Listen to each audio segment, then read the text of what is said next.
Bab 70, Pohon Ilahi yang Mencapai Langit. Setelah melewati hutan pegunungan primitif yang luas, Xiao Chen dan yang lainnya akhirnya secara bertahap mendekati tujuan mereka. Bip, Keke melompat ke bahu Xiao Chen, mengulurkan cakar binatang kecil dan menunjuk ke pegunungan di depan. Mengaum, aduh. Tiba-tiba, auman naga datang dari pegunungan, menyebabkan gunung bergetar, pepohonan menari liar, dan daun-daun berguguran beterbangan. Tidak mungkin itu adalah naga kuno yang ganas, dan suaranya terdengar seperti tidak kurang dari 7 atau 8. Xiao Chen mengerang diam-diam, seolah-olah dia benar-benar telah mencapai sarang binatang itu. Keke, si kecil ini, sepertinya memiliki banyak latar belakang. Tanda teratai di dahi ketiga kerangka itu tiba-tiba bersinar terang. Mereka melihat sekeliling dengan waspada, dan persendian mereka berderak. Terlihat jelas bahwa mereka merasa ada bahaya di depan. Keke, apakah kamu benar-benar pernah tinggal di sarang binatang buas sebelumnya? Binatang kecil macam apa kamu ini? Keke sangat tidak puas, dia sepertinya menyalahkan Xiao Chen karena menyebutnya binatang buas kecil. Dia melompat ke kepala Xiao Chen dengan marah, lalu menggaruknya, membuat rambut panjang Xiao Chen berantakan. Oke, aku takut padamu. Xiao Chen dengan cepat mengambilnya dan meletakkannya di tanah. Saat berjalan ke kawasan pegunungan ini, Anda pasti bisa menemukan banyak jejak kaki berukuran besar, yang semuanya milik naga ganas. Setelah mendaki pegunungan, Xiao Chen melihat pemandangan yang sangat mengejutkannya. Pegunungan hitam dengan cahaya hitam berkilauan membentang di beberapa pegunungan. Sinar kecil cahaya itu ternyata sebening kristal batu giok tinta. Keke dengan gembira melompat-lompat di atas tengkorak Raja Qin Guang, Raja Yama, dan Raja Samsara. Terlihat jelas bahwa ia telah sampai di kampung halamannya. Kemudian, ia melompat turun dengan gembira dan berlari menuju Mo Yuling di depan. Xiao Chen dan ketiga kerangka itu mengikuti dari dekat, lagi pula mereka sudah sampai di sini, dan tidak mungkin mereka bisa berhenti hanya karena auman naga di dekatnya. Namun, Xiao Chen tertegun ketika dia mendekati Mo Yuling. Dia menemukan bahwa apa yang disebut gunung hitam itu sangat mirip batang pohon. Batang pohon besar tergeletak di pegunungan, bersinar dengan cahaya hitam. Ketika dia mendekat, Xiao Chen benar-benar terpana. Pegunungan hitam itu ternyata adalah batang pohon. Tidak jauh dari situ, Anda bisa menemukan beberapa cabang besar terpisah. Ini luar biasa. Batang pohonnya setebal gunung. Jika pohon raksasa bercahaya hitam ini masih hidup, jika masih berdiri di atas tanah, berapa tingginya? Saya khawatir itu akan terbang ke langit. Itu bisa disebut pohon dewa yang mencapai langit. Tak jauh dari situ, terdapat daratan pegunungan yang runtuh, seolah-olah baru saja mengalami gempa bumi dahsyat. Hampir seluruh puncak gunung runtuh, dan sesekali gunung batu yang menjulang tinggi sudah lama dipenuhi retakan-retakan besar. Sebagian besar wilayahnya telah tenggelam. Jika tidak termasuk gunung-gunung batu yang akan runtuh, itu bisa disebut cekungan yang sangat luas. Aneh sekali, kebanyakan terdapat bebatuan. Bahkan di daerah yang bertanah pun tidak ada rumput atau pohon, sudah mati, satu potong. Pohon suci Tongtian patah ketika meluas ke sini, dan mahkota pohon besar telah lama menghilang, sepertinya telah terkubur di bawah tanah bersama dengan tanah pegunungan yang runtuh di depannya, meninggalkan lamunan yang tak ada habisnya bagi orang-orang. Orang pasti bertanya-tanya, apakah bencana besar sudah lama terjadi di sini? Biarkan puncak gunung yang tak berujung runtuh, dan biarkan pepohonan kuno yang mencapai langit mematahkan mahkotanya. Hei, di mana Keke? Xiao Chen tiba-tiba menyadari bahwa Keke hilang. Ai, Raja Samsara membuka dan menutup dagunya dengan lucu dan menunjuk ke ujung lain dari pohon suci itu, memberi isyarat kepada Keke untuk berlari menuju akar pohon. Ayo, kita lihat juga. Xiao Chen dan ketiga kerangka itu segera mengikuti. Meski pohon purba yang menjulang tinggi ke langit bagaikan batu giok hitam sudah lama layu dan tumbang di antara pegunungan, namun tetap saja setinggi puncaknya, begitu besar hingga membentang seperti barisan pegunungan, jauh lebih tinggi dari pegunungan. Bahkan lebih megah. Xiao Chen dan yang lainnya berjalan melewati banyak gunung dan hutan sejauh 8 atau 9 mil sebelum mendekati akar pohon kuno yang patah. Namun, 8 atau 9 mil ini tidak mewakili panjang sebenarnya dari batang pohon kuno itu. Lagi pula, sebagian besar batang dan mahkota telah hancur total. Akar pohon suci Tongtian yang terputus juga sama mengejutkannya. Tunggul pohon di permukaan sama megahnya dengan gunung. Baik tebal maupun tinggi, jauh lebih tebal dan tinggi daripada gunung di dekatnya. Sungguh mengejutkan jiwa. Beberapa rimpang besar yang tersingkap di tanah bagaikan gunung, tenggelam ke dalam tanah pegunungan yang jauh, mencengangkan. Mengaum. Aduh. Suara auman naga terdengar di dekatnya, dan sepertinya ada 7 atau 8 naga ganas yang mengaum. Tidak hanya itu, sepertinya ada binatang lain yang mengaum sekeras guntur. Siapapun yang berani mengaum di area di mana naga ganas berkeliaran pastilah binatang buas purba yang tidak kalah dengan naga. Tempat ini benar-benar seperti dugaan Xiao Chen, seperti sarang binatang buas. Di mana Keke? Di mana itu? Xiao Chen melihat sekeliling, dia benar-benar takut Keke akan lari ke pegunungan dan memasuki area di mana banyak binatang buas mengaum. Retak, klik, klik. Raja Qin Guang menggerakkan dagunya dan menunjuk ke tunggul pohon kuno yang mencapai langit. Tunggul pohon dari pohon suci juga hitam dan berkilau, sebening kristal batu giok tinta. Xiao Chen mendongak dan menemukan bahwa Keke seperti monyet kecil yang fleksibel, memanjat batang pohon halus seperti gunung, sudah hampir 1000 meter dari tanah. Ketiga kerangka itu juga bersemangat untuk mencoba, ingin memanjat untuk melihat apa yang terjadi.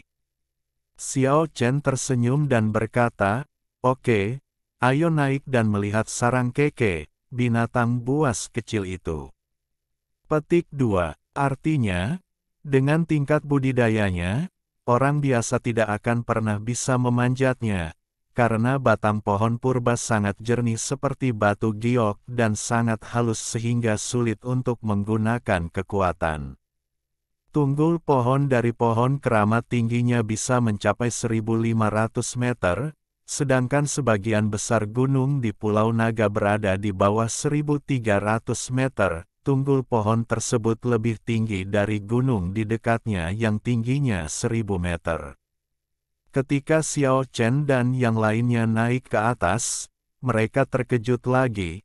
Dia menemukan bahwa bagian atas tunggul pohon itu sangat rata, seolah-olah telah dipotong oleh senjata tajam, dan pasti tidak dipatahkan oleh orang lain. Alasan: batang pohon keramat setebal gunung itu ternyata terpotong, sungguh luar biasa, dan mengingatkan banyak orang.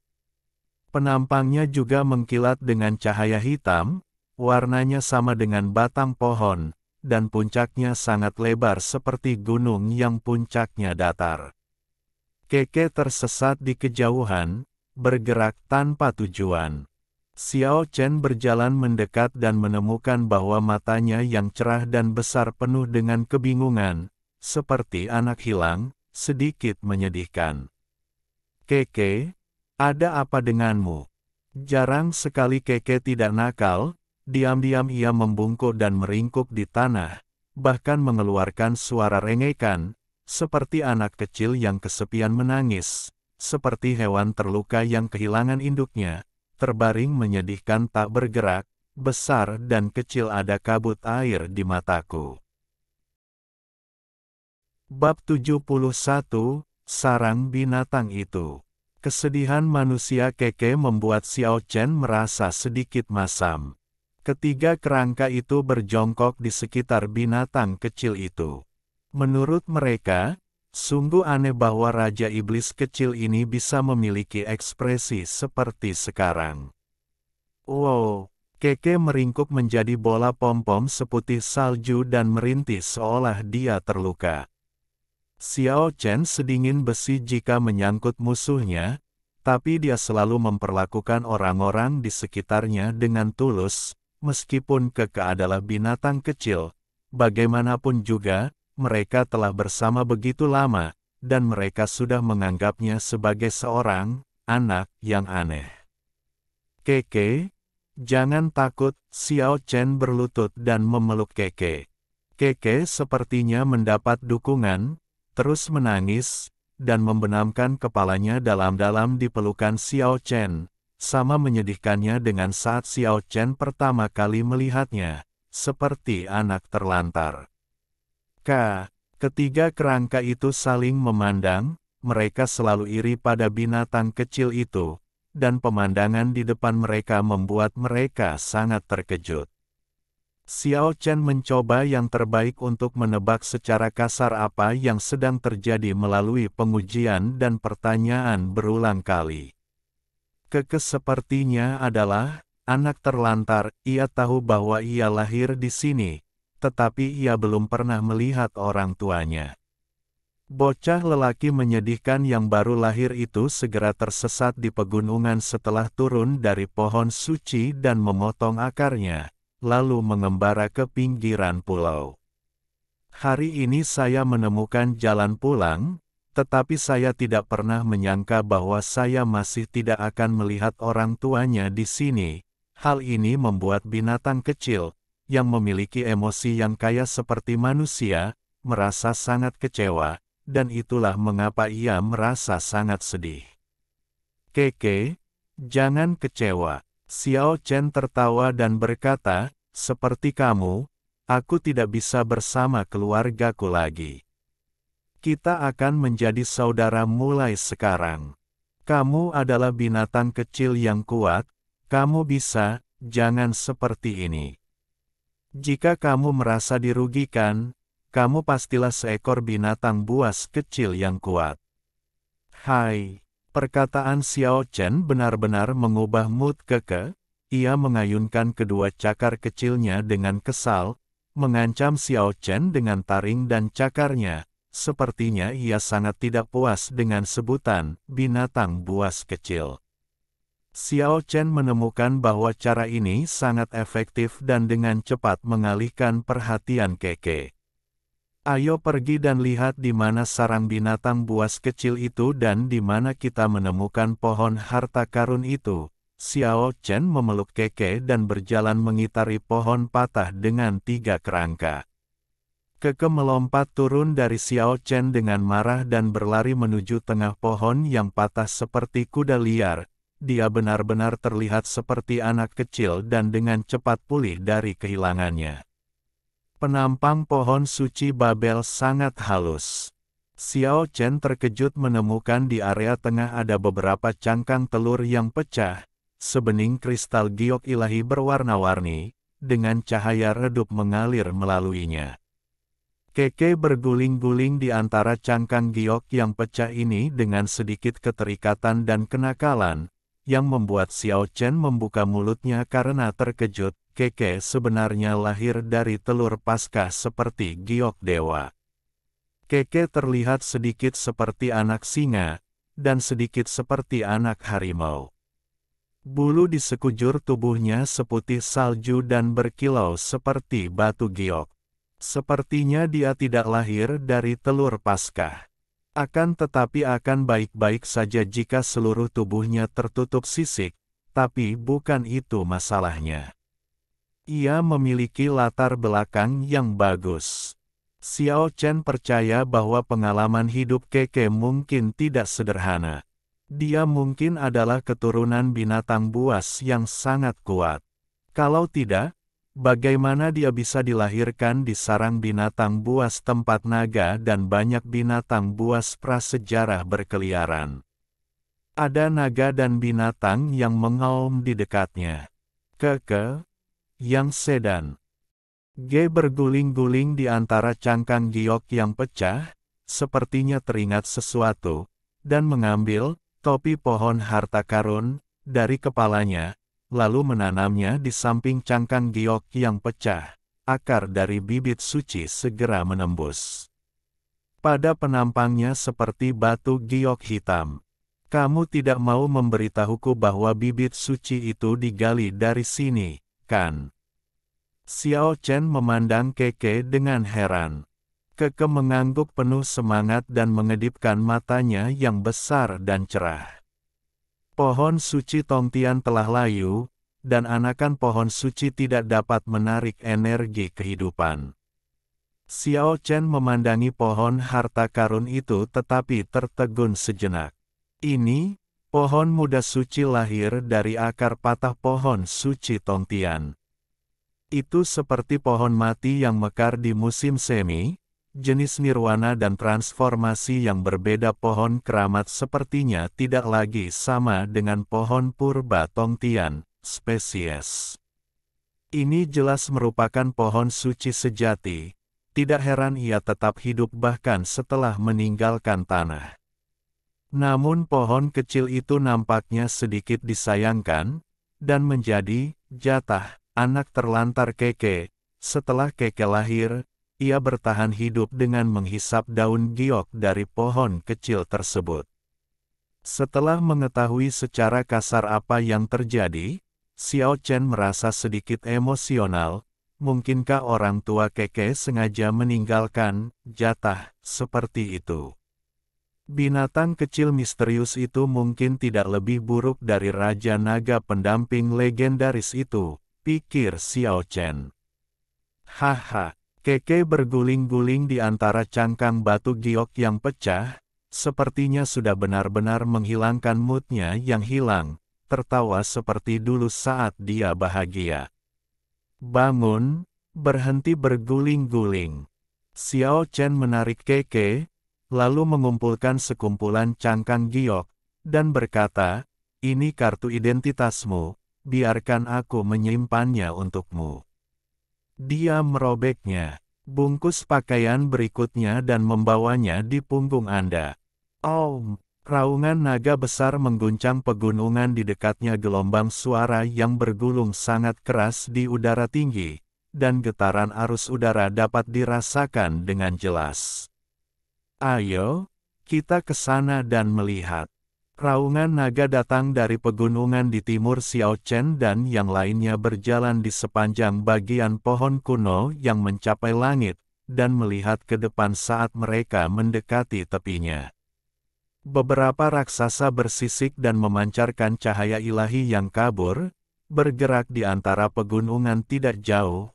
Mereka hanya berjarak beberapa ratus meter satu sama lain, tetapi tidak menimbulkan konflik apapun. Yang jelas sangat tidak normal.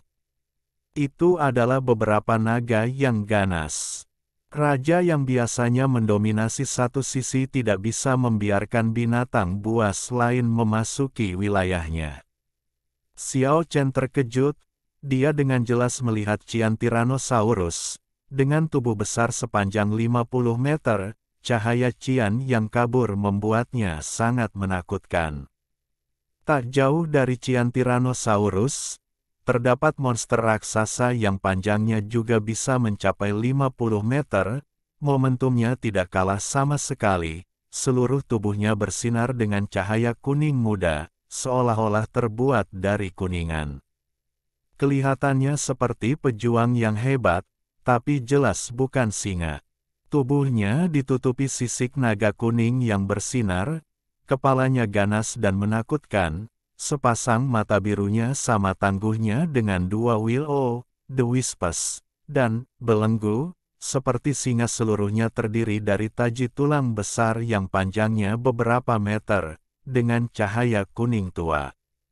Keempat cakar yang tebal dan kuat itu seperti 4 pilar raksasa, masing-masing membutuhkan 7 atau 8 orang untuk memeluknya. Secara keseluruhan, kecuali sisik kuning mengkilat di sekujur tubuhnya dan ekor buaya yang besar, naga ganas ini benar-benar terlihat seperti singa raksasa seperti gunung. Sekilas Xiao Chen mengenalinya. Ini adalah naga raja singa yang legendaris. Dari segi kekuatan, ia sama sekali tidak kalah dengan Tyrannosaurus. Ia adalah spesies naga yang sangat langka dan kuat di antara klan naga. Tyrannosaurus dan Lionosaurus sangat dekat satu sama lain, dan mereka rukun satu sama lain. Yang lebih mengejutkan lagi adalah tidak jauh dari mereka ada seorang prajurit naga yang sama kuatnya. Seekor Stegosaurus besar seperti gunung giok berdiri di atas bukit tinggi, menengadah ke langit dan menderu. Bab 72 Gunung Suci. Tyrannosaurus dan Lionosaurus sangat dekat satu sama lain, dan mereka rukun satu sama lain. Yang lebih mengejutkan lagi adalah tidak jauh dari mereka ada seorang prajurit naga yang sama kuatnya. Seekor Stegosaurus besar seperti gunung giok berdiri di atas bukit tinggi, menengadah ke langit dan menderu. Panjangnya bisa lebih dari 40 meter, jika ingin digambarkan penampakannya secara keseluruhan terlihat seperti buaya raksasa setengah tegak. Tentunya masih terdapat perbedaan yang sangat besar. Di kepalanya terdapat tanduk jasper yang sangat tajam, panjangnya sekitar 10 meter, merupakan pedang alami yang bisa dikatakan tidak bisa dihancurkan, begitulah asal-muasal namanya. Apalagi terdapat 2 baris taji tulang jasper berbentuk kerucut tajam di kedua sisi tubuhnya, keduanya memiliki panjang beberapa meter, dapat menghalangi mendekatnya musuh yang kuat dan dapat digunakan untuk benturan samping bila diperlukan. Juga menakutkan senjata untuk melukai musuh. Meskipun Stegosaurus lebih kecil dari Tyrannosaurus dan Lionosaurus, ia memiliki begitu banyak tanduk tajam seperti pisau di sekujur tubuhnya sehingga ia dapat bertarung dengan 2 tanduk sebelumnya tanpa tertinggal. Naga ganas ini semuanya berasal dari cabang kerajaan klan naga, dan ada beberapa naga yang mengaum di pegunungan tidak jauh dari sana, yang menandakan bahwa mereka mungkin tidak akan lebih lemah dari ketiga naga ganas ini. Selain itu, jelas ada binatang buas lain di pegunungan yang bisa melawan naga ganas itu. Xiao Chen samar-samar melihat beberapa raksasa. Apa yang mereka lakukan? Mengapa mereka berkumpul di sini? Hati Xiao Chen penuh dengan pertanyaan. Hei, Keke melompat ke bahu Xiao Chen dan menunjuk ke depan dengan cakar binatang kecil, seolah mengutarakan pendapat. Xiao Chen menemukan bahwa itu sebenarnya menunjuk ke udara, dan dia sangat terkejut dan bertanya, Keke, mengapa kamu menunjuk ke udara? Tidak ada burung raksasa terbang atau Pterosaurus di sana. Keke mengedipkan matanya yang besar dan terus menunjuk ke udara dengan, "Eyah." Keke, apa yang kamu lakukan? Xiao Chen bingung. Keke merasa usahanya sia-sia, dan dengan marah menarik seikat rambut Xiao Chen dengan cakar binatang kecilnya, lalu melompat dari bahunya dan berlari ke arah ketiga kerangka itu. Xiao Chen menggelengkan kepalanya entah kenapa, tetapi pada saat ini dia tiba-tiba menemukan sebuah gunung yang sangat megah muncul di udara, sebuah gunung suci yang memberi orang aura perubahan dan keabadian yang tak ada habisnya. Xiao Chen kaget, bagaimana ini bisa terjadi. Namun, saat dia berdiri tegak dan melihat ke atas, gunung besar itu tiba-tiba menghilang. Ini masalah sudut. Xiao Chen mulai bergerak, berganti posisi lebih dari belasan kali berturut-turut, dan akhirnya melihat gunung suci yang kabur itu lagi. Aneh, apakah ada semacam formasi dewa di sana? Kalau tidak, bagaimana bisa memiliki efek seperti itu? Hanya ada beberapa titik di area yang sama yang bisa dilihat. Itu adalah gunung suci yang sangat mengejutkan Xiao Chen, begitu megah sehingga seseorang harus melihat ke atas bahkan ketika berdiri di atas tunggul pohon kuno setinggi 1.500 meter. Kabut di sana berkabut, tidak ada tumbuh-tumbuhan, tidak ada burung atau binatang, dan dari kejauhan Anda bisa merasakan kesunyian di sana. Anda bisa melihat banyak monumen megah dan istana megah yang bobrok, mungkin karena terlalu lama, beberapa bangunan megah itu runtuh. Gunung suci itu megah, tinggi, dan megah, dimulai dari tengah gunung, terdapat istana-istana kuno yang rusak di sepanjang jalan, memancarkan suasana perubahan hidup dan mati, membuatnya tampak sangat misterius. Dan naga ganas serta binatang buas itu semuanya ada di kaki gunung suci. Jelas sekali, mereka berkumpul di sini sebagian besar karena gunung suci.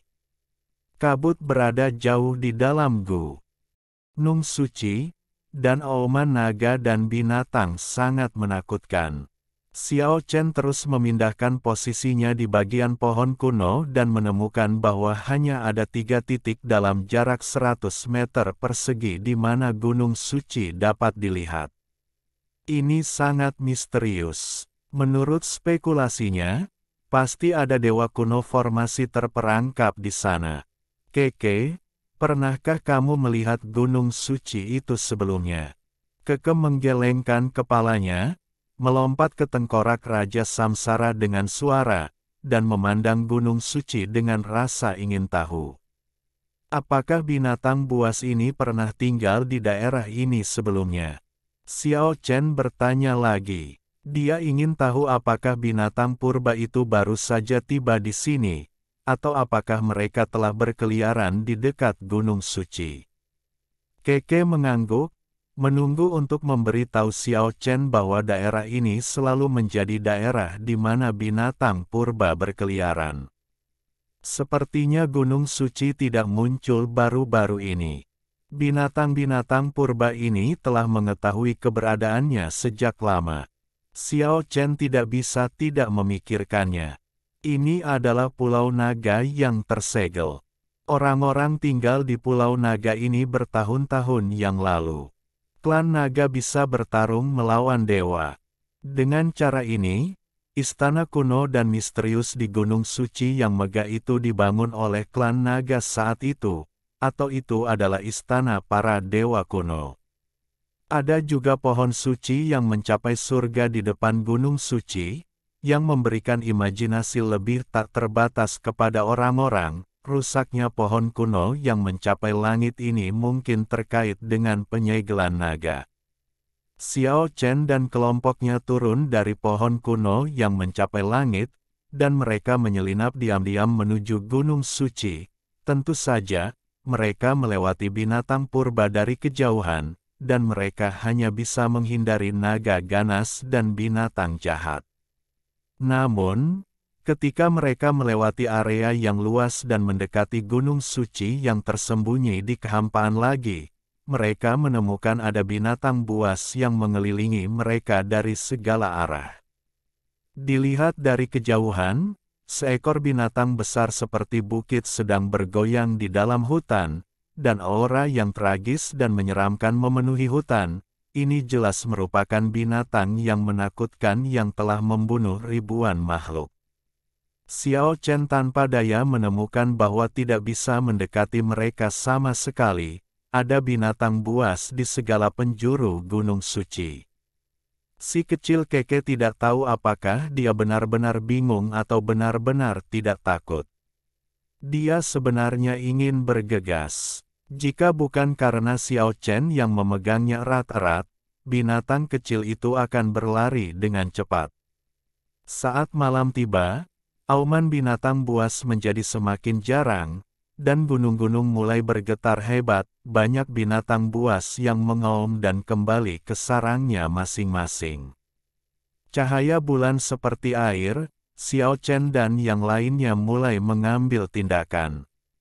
Ini adalah kesempatan langka. Dia memutuskan untuk mendekati Gunung Suci di malam hari. Pepohonan di pegunungan ini sangat jarang dan tidak ada tumbuh-tumbuhan. Diinjak-injak oleh binatang buas dan sekeras batu. Itu adalah zaman prasejarah. Cara binatang purba. Di depan, Gunung Suci yang megah muncul dan menghilang, cahaya bulan yang terang menyinari, dan pegunungan di dekatnya tampak tertutup selubung kabur.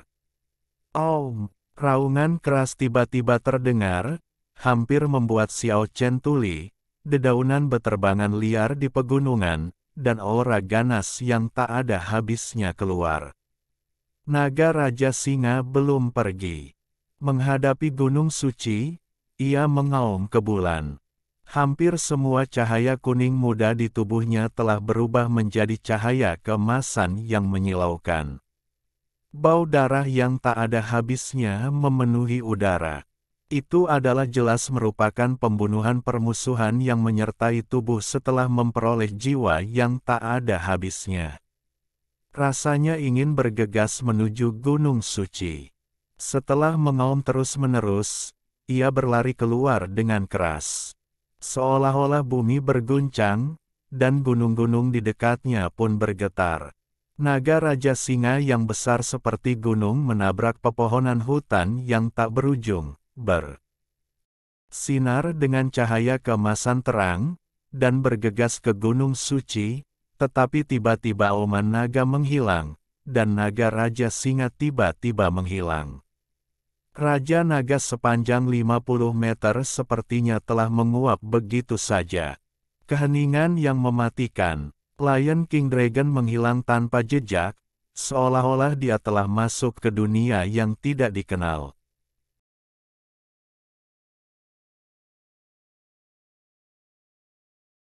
Alhamdulillahi jazakumullahu khairo. Oke, cukup sekian novel kali ini.